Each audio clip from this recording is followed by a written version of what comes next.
Welcome to the RotoWire Fantasy Football Podcast, sponsored by Chalkboard, where you simply choose more or less in your favorite player stats, win up to 5,000 times your money. I am Jim Coventry. It is week 5. This show, I'll give my top reactions to the week 5 action. Before we begin, today is why you don't sit Baker Mayfield. The analysis, I've said this for weeks. I can't quantify why to start him, but you don't sit him because every week this cat gets it done. He figures out something. It is the most incredible thing I've seen. It's literally every week. It's whether he runs, whether he throws, whether it's big plays late. Baker Mayfield is so fun to watch. If you got him on your fantasy team, you get the bonus of getting the points and watching him play.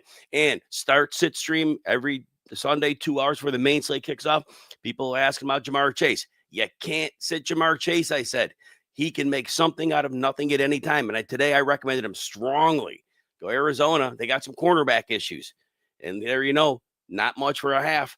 All of a sudden, Chase erupts for 110-2. That's why some players, you're going to have some rough weeks. But you can't sit Jamar Chase. And then the big takeaway before we get into reactions.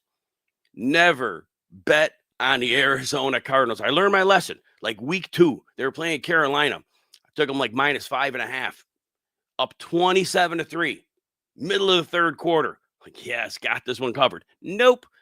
They butched it. Didn't cover. Well, today, I didn't bet them. I know people who did. And here's Arizona. They are rolling. I think it's 21-6. And Emari DeMarcado, who was not a factor. All of a sudden, they get him in the game. 70-yard run, rumbling for a touchdown, and he pulls an Adonai Mitchell on us. Ball squirts out of his hand, touchback. All of a sudden, the game that would have been 28-6, then all of a sudden, you get Tennessee make a little bit of a comeback, and finally, it looks like Arizona's got it. Arizona finally, they settled it down. Looks like they're going to cover, and this game is all but over. And all of a sudden, Tennessee's driving. Tennessee throws an interception to the Cardinals, and there you have it. The Cardinal player literally falls on his own feet, hits the ground, not touched.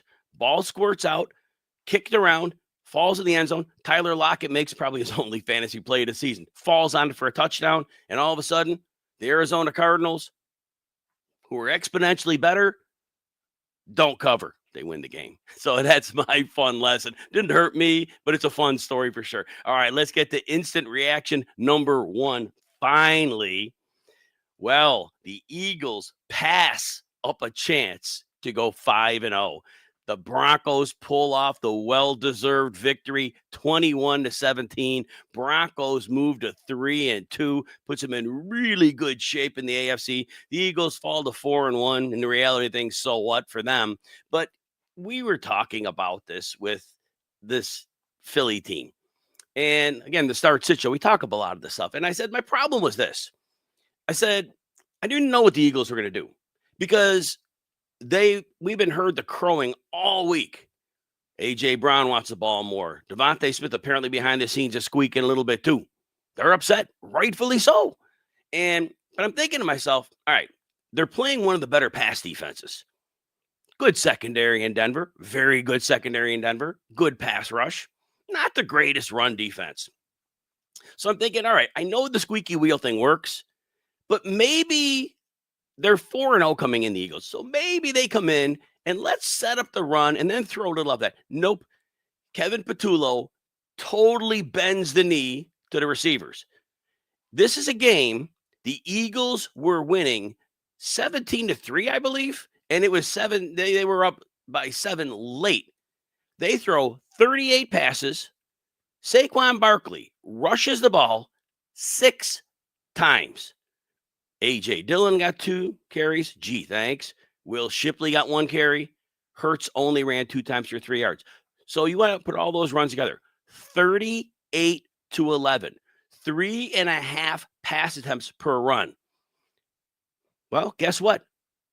They could have even, when they got up 17-3, they could have even then maybe made a concerted effort to say, you know what? Let's get some heavy personnel in here. Let's just load it up and let's run some power. Let's run some RPO. Let's end this game. They kept throwing, and the incomplete passes were enough, and things getting broken up, and it's crazy. And the Eagles carry 4-1. They probably don't, but it was such a winnable game for them. And I know the Denver one, and they're the story, and I'll get to them in a minute. But it really was this over and under coaching that's going on in Philly. They've got to get an identity. They do not have an identity right now. And if they don't figure out an identity, they got a long time to figure it out. They're going to make the playoffs. They're going to be fine. And they could figure this identity out in 9 weeks and be fine. But the sooner they figure it out, the more looks they'll see from defenses. And then they'll be able to make the appropriate adjustments to that. But right now, Saquon Barkley for fantasy, you got lucky. I got lucky. I got him on a lot of my teams. He goes down the right sideline, gets lined up on, I think, a linebacker, and Hurts drops a dime over the top, 47-yard touchdown. And that's not a Barkley thing. Barkley does not normally, he drops more passes than he catches these days. Love the guy. But that 47-yard touchdown, that made his day because he was 6 carries for 30 yards. He had 2 other catches for 11 yards. You were looking at a brutal fantasy day. But that touchdown alone gives him 88 yards, and then the touchdown 14. He get almost 18 PPR points. And that's been his season. It's been a bunch of high floor games. So he's been fine. But he's not what you spent a mid-first round or an early first-round pick on at this point. We'll see what happens. The receivers, Devontae Smith does get it done. 8 for 114. I'm watching all these games at once. I saw a number of snaps, I'll say, when Patrick Surtain was on A.J. Brown. I don't know for sure that he shadowed him. I have to rewatch the tape. I watch all these games individually later. So as of right now, I saw him on him a lot. And Brown went 5 for 43. Brown was targeted a downfield pass in the end zone, and Surtain interfered. So they got the ball in the 1. It was a win for Brown, but not a win for fantasy. Dallas Goedert continues to make the most of his catches. 3 catches, 1 of them gets in the end zone. I think it's his 3rd straight game. 4 touchdowns in his last 3. That sounds right. He missed the game too. 9 targets for Goddard. So 9 for Goddard, 8 for AJ, and 10 for Devontae Smith. But all that said, Jalen Hurts throws for 280 and 2 touchdowns. So despite only rushing for 3 yards, wasn't the fantasy game you wanted, but it wasn't a problem game. So he ends up over 20 fantasy points, and you're fine with that. It's a floor game. It's not a bad floor game. It's a moderate floor game. So you're fine with that. The Denver side. And this is an interesting game, right? This is a wonderful game to watch on a lot of levels. Denver was basically not in this game for a long time. Bo Nix, and I've talked about this over the weeks, Bo Nix is not a good quarterback. Bo Nix has footwork issues. Bo Nix just right away breaks out of the pocket, just gets running. And there are times he's made plays from there, and he's done that, but too many times he's not making a play from there. And so that's been problematic. So yeah, Bo Nix he's a very flawed quarterback. The league has tape on him from last year, and they know the things he likes, and they know they can take a lot of those things away. But the one thing they can't take away, Courtland Sutton. Courtland Sutton dominates, especially in the second half. 10 targets, catches 8 for 99 yards. Beautiful game for Courtland Sutton. Big moments. Big moments. He kept coming up with the big catches to move the chains and the money downs. Troy Franklin, 3 for 35. He was the second leading receiver. Evan Ingram gets that late touchdown. I felt happy about that because there were a couple people that asked for a fantasy lineup. They were like a desperation flex. And I said, maybe Ingram finds the end zone. Unfortunately, he got lucky at it. I'm glad he did. Great for him. I'm happy. But yeah, he stretched out real nice and got over the end zone line late in the game. And then Denver goes for 2, which was pivotal because Philly goes back down the field, and a field goal would have sent that in overtime. But because Sean Payton had guts, wonderful call, wonderful go for 2, and that put them in position to win. They did have a shot at the end zone late. There was a play Goddard was interfered on. They should have had their last play should have been from about the 7-yard line. And it ended up being from maybe the 40. I'm not quite sure where that last play was from, but it was, a low percentage play when it should have been a moderate percentage play. But that's the way it goes. Eagles, their fault. They put themselves in that debacle. But again, Eagles 4-1, Broncos 3-2, and that's a great record for them at this point in time. Hey, elevate your game with the ultimate sports contest, Mega Sports Progressive. Dive into a world of excitement with 3 progressive jackpots and a chance to win big every week and every month. We're rewarding 1,500 lucky winners, distributing over $50,000 in monthly prizes.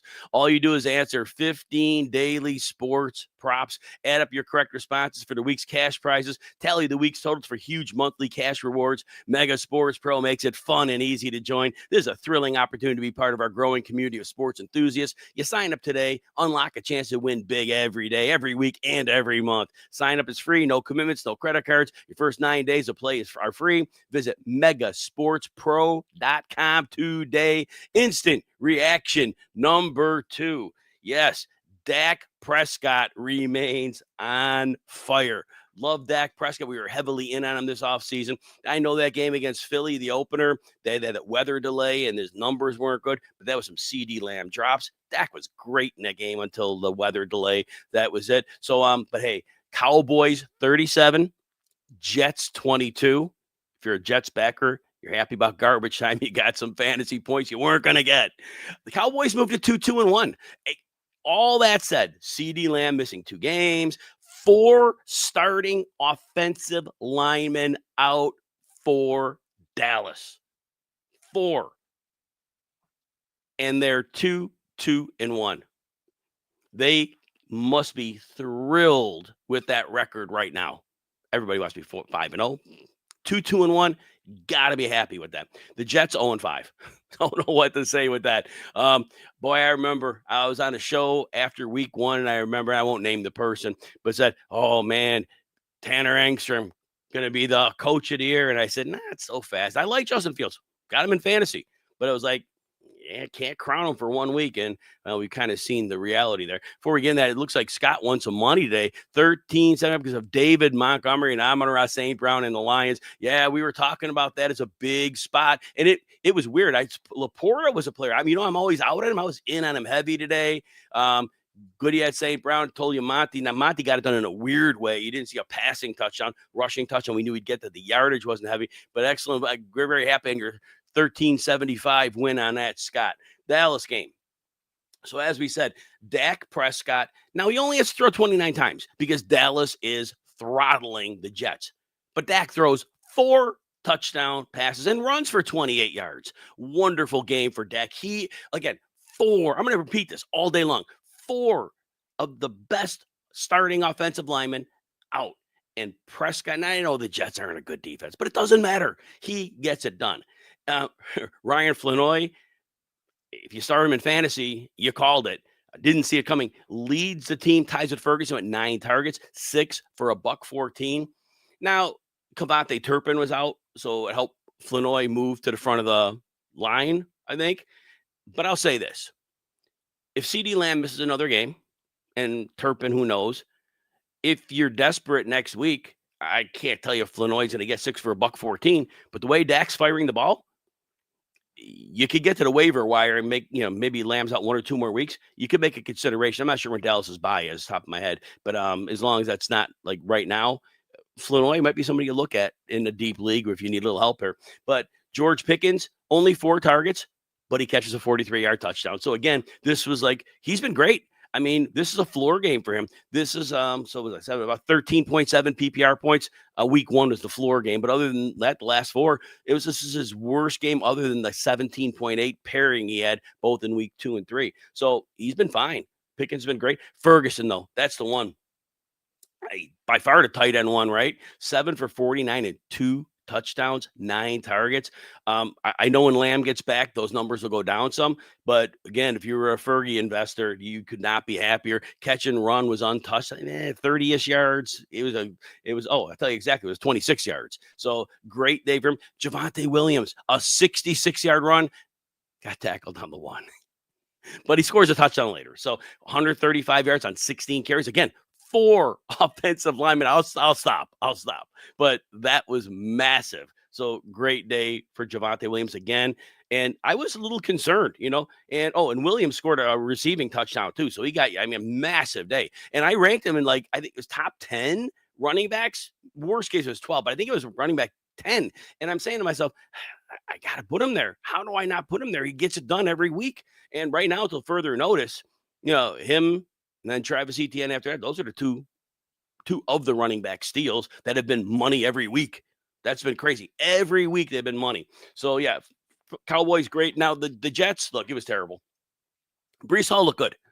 Brees Hall in the first half did most of his damage. He rushed 14 times for 113 yards, so big game on the ground. Also caught 4 passes for 42, so it doesn't get in the end zone. But again, you're looking at 155 scrimmage yards, 4 catches. From what you saw in weeks 2 and 3, Hall has had 2 decent weeks.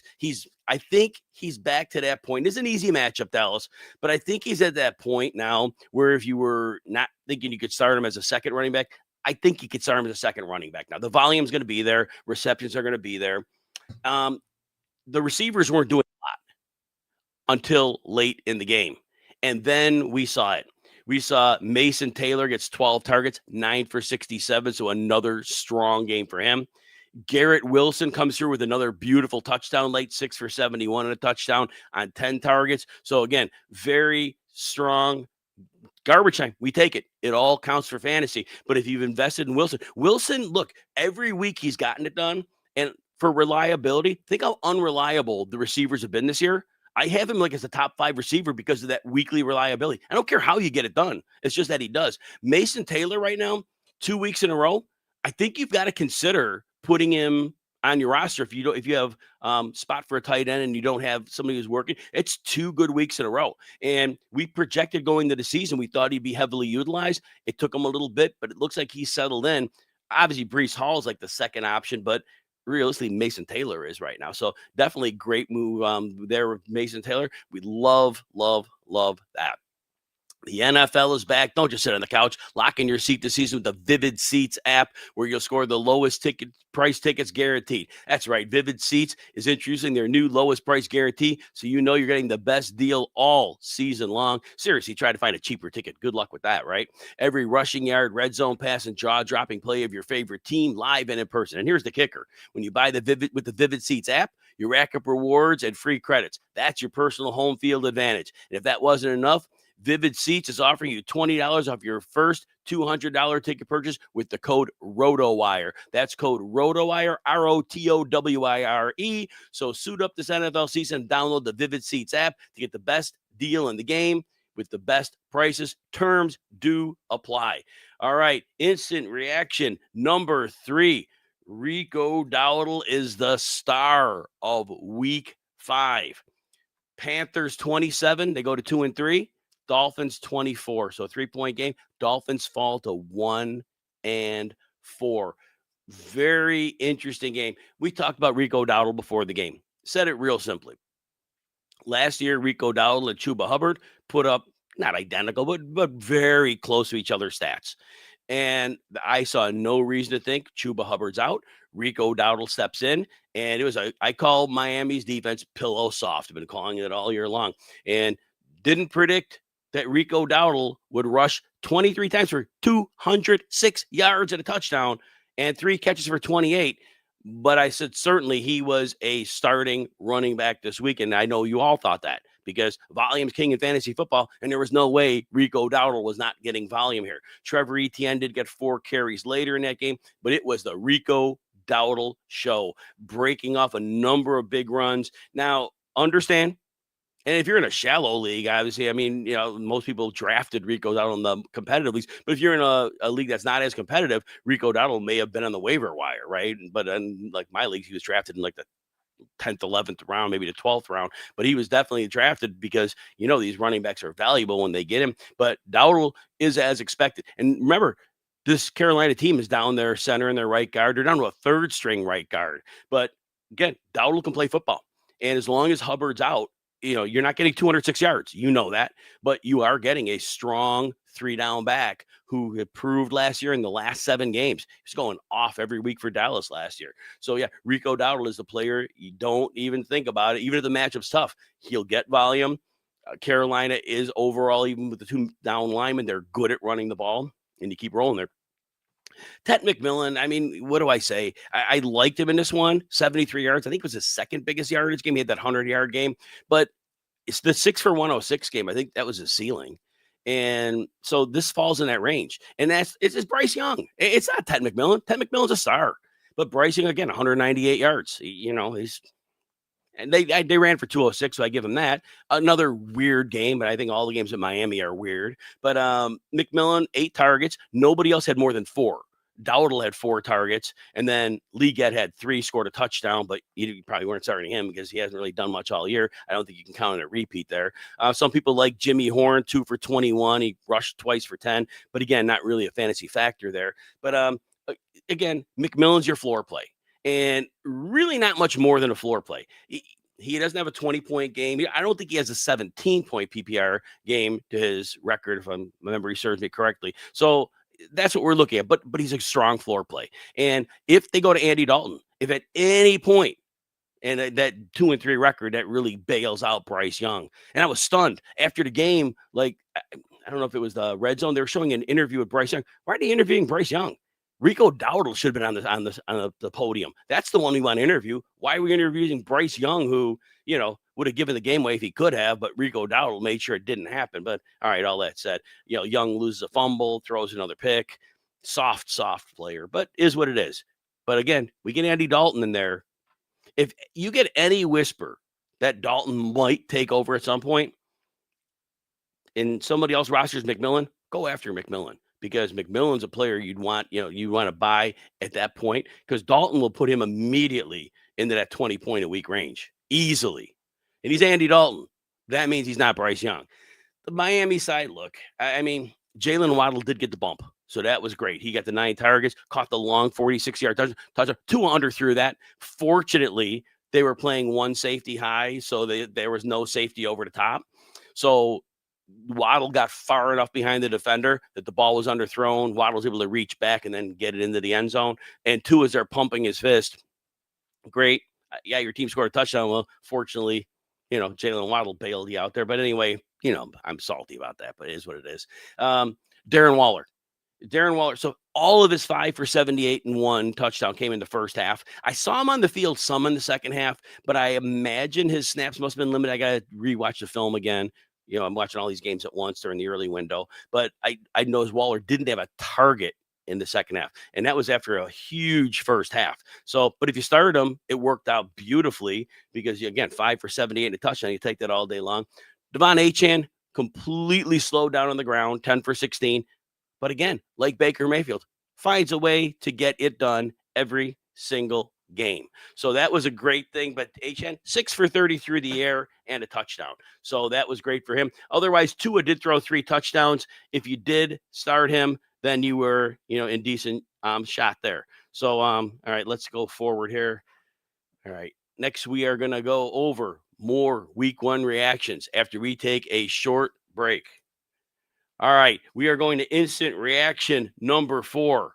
The Bucs upset the Seattle Seahawks. This game was 38 for the Buccaneers, 38 for the Buccaneers, 35 for the Seahawks. Bucs moved to 4-1, and the Seahawks moved to 3-2. This game was wild beyond imagine. The first half, this game was completely going under. That's what I forecast as an under game, completely going under. And then what I talk about all the time, when offenses get going, defenses are irrelevant. And we saw that. All of a sudden, neither team, the defense, could stop the other. It was up and down the field. Mayfield, 379 yards, 2 touchdowns. Sam Darnold, 341 and 4. And I know Darnold's been playing really well this season. I understand. But it was like, I figured Tampa would bring the blitz, and I thought he'd be under more pressure than usual. I thought we'd see Sam Darnold. Didn't matter. They were on fire. Now, the Tampa side, we knew Rachaad White would step in. We knew he would take the lead role. We knew you start him in fantasy, and he scores 2 touchdowns. Runs 14 for 41, about 3 yards a carry. So there's that. But again, catches 4 for 30. You loved him for fantasy. You knew he'd get you points. You knew there was no question. Seattle had been giving up a lot of receiving yards. They've been generally good against the run. So the 2 touchdowns was a nice little bonus. But Rachaad White was what you expected. If you took a shot on Sean Tucker, didn't really work out. 3 carries, 3 yards. He did catch 3 passes, lost 4 yards on those. So he had -1 yard on the day. But if you're in a PPR league, you probably got 3 points. So not what you wanted. Work our way up from the bottom. Chris Godwin right now, don't start him. you can't start him. He was 3 for 26, 4 targets on the field, I saw. So you can't start him until he shows you something. I imagine he'll be fine eventually. And we work to the top very quickly. Emeka Egbuka again.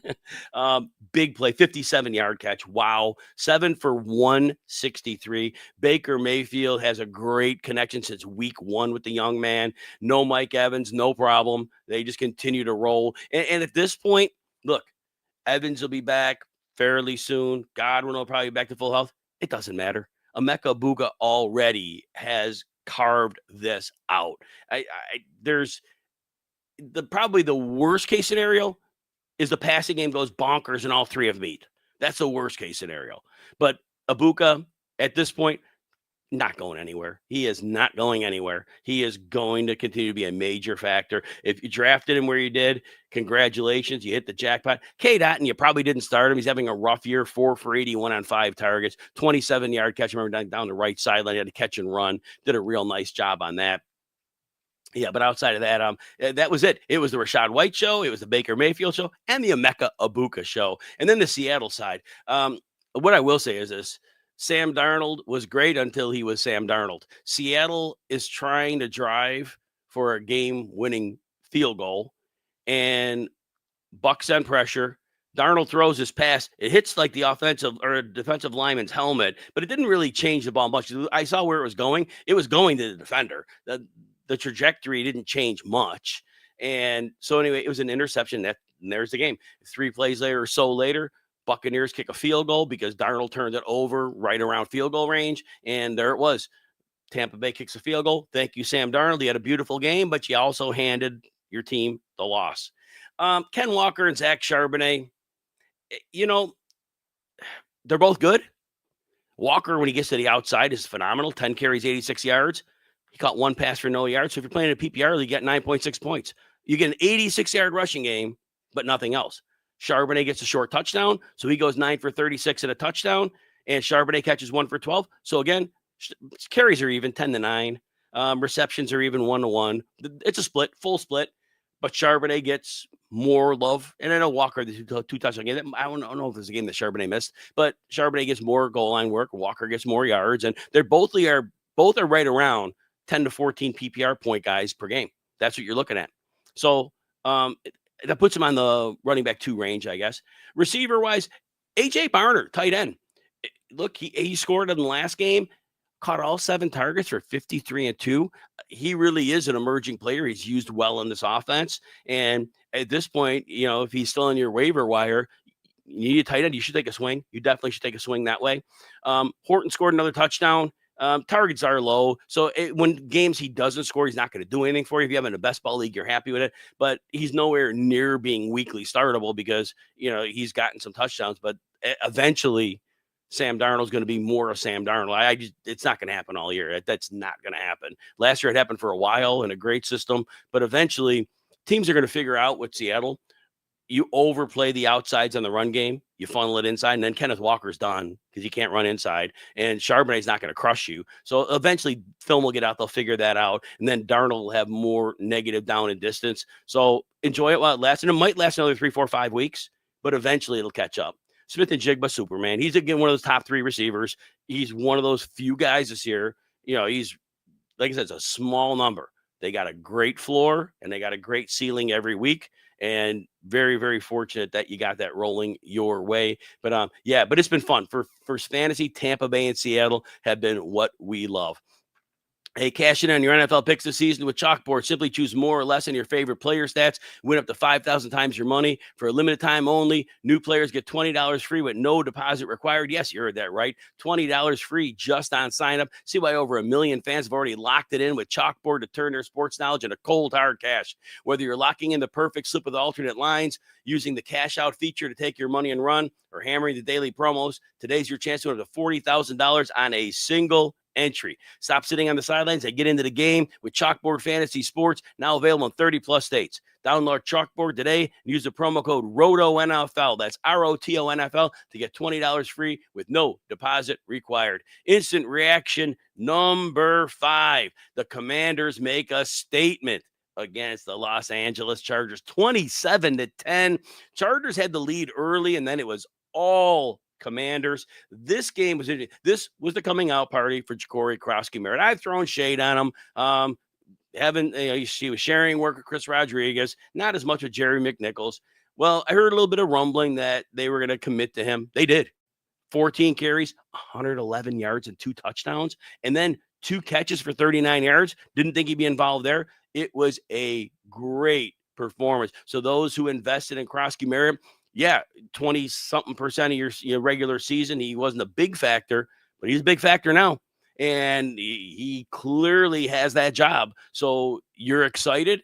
You have no reason to sit him until he proves you otherwise, but he looked really good. Chargers defense, look, I'm going to give Krosky-Merritt all the credit. Give him all the credit. Chargers defense didn't look very inspired today, but it's not Krosky-Merritt's fault. He did it. He got it done. So right now, all the confidence his way. Jaden Daniels ended up not having to do a lot here. The only player with more than 2 catches, or check this out, I think it was more than 3 targets. The only player with more than 2 targets on Washington, Deebo Samuel. He had 11 targets, 8 for 96 and a touchdown. Now, McLaurin again missed time, and I know that he's the lead guy, but Deebo Samuel has been money, and I think his role is going to stay similar. Now, not 11 targets worth, and certainly – but I think there's going to be more passing pie when McLaurin gets there. So Deebo Samuel right now, you got to say he's a top 20 receiver because he's pretty much done that almost every week. So it's been a beautiful thing to watch. Charger side, McConkey finally finds the end zone. So that was good. 5 for 39, not what you wanted, but you got the end zone. It was a dud. Omarion Hampton leaves with an ankle injury. He was trying to trot around the sidelines, couldn't come back in at the end of the game. Don't know if it's serious or not. Didn't finish the game. Herbert laid an egg in this one. No Joe Alt. Obviously, Slater's gone for the season. I think Mekhi Becton, guard, went out for a while. That offensive line was a problem. It was a real problem. So right now, it's going to be really – I know the Chargers have been great for fantasy up until today. So when we get to next week, we'll look at the matchups and we'll kind of see. But the offensive line, if teams can abuse that, it's going to be a bit of a problem, so you got to be careful with that. I did see Uncle Ted mention Judkins. I do want to point out that early morning game, and I've been saying this now for a couple of weeks. The kid's a superstar. He doesn't have a great team around him, doesn't have a great line. He had a long touchdown called back today on a holding call. He is so the real deal. Fun, young man to watch to play football. All right, everybody, thanks to our sponsor, Chalkboard, where you can simply choose more or less in your favorite players. That's win up to 5,000 times your money. Thanks to everyone for listening. Come back next week for another edition of the RotoWire Fantasy Football Podcast.